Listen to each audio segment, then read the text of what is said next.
名师出高徒，16岁就得到国母艺术陈启春拜师学艺的刘静文，出师了后，伫特殊木雕工艺、加当立石榴顶面研究真深，得到真侪庙宇信任，委托修复以及制作各种加当立石榴的木雕艺品。但因为这项传统工艺卖的人愈来愈少，互刘静文有了开办课程的想法。拄好伫南台别院的邀请之下，伫去年来到台南灵感大学开班授课。刘静文伫访问时指出，加当立石榴的讲法，其实是一个美丽错误，但因为文理优美，而且具有意涵，虽然唔对，但是嘛真适合。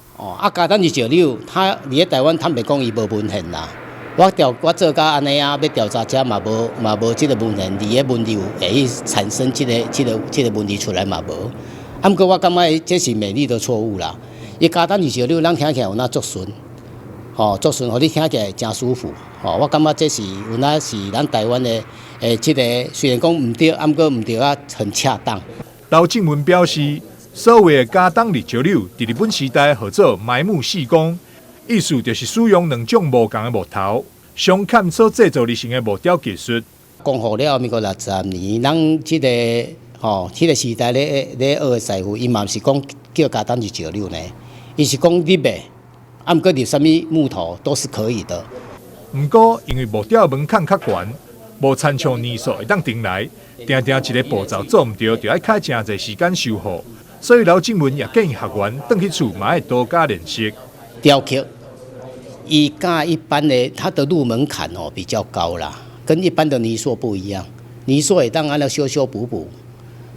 雕刻的伊无法度，雕刻伊就是做了就是做了啊，伊错了就是错了。有当时讲迄个动意，迄个牵一发动全身，就是讲你一件物件做唔对啊，毋过你要安怎去改，你就是爱搁用足侪时间去改倒来。这是一个雕刻的足大的一个门槛伫遮啦。其实就像老师刚才讲的，你要回去要练，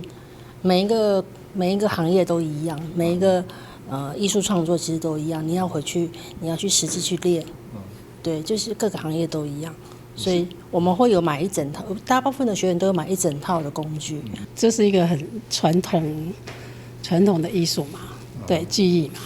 是很难得，如果再不传承下来，以后就会没落了，对。刘静文的加当立石榴传统工艺之路，一路行来超过30冬，到现在悠然缘分不减。目前，伊嘛有伫台南灵感大学开课，伊也欢迎对这项台湾独有的传统工艺有兴趣的朋友，会当前来学习。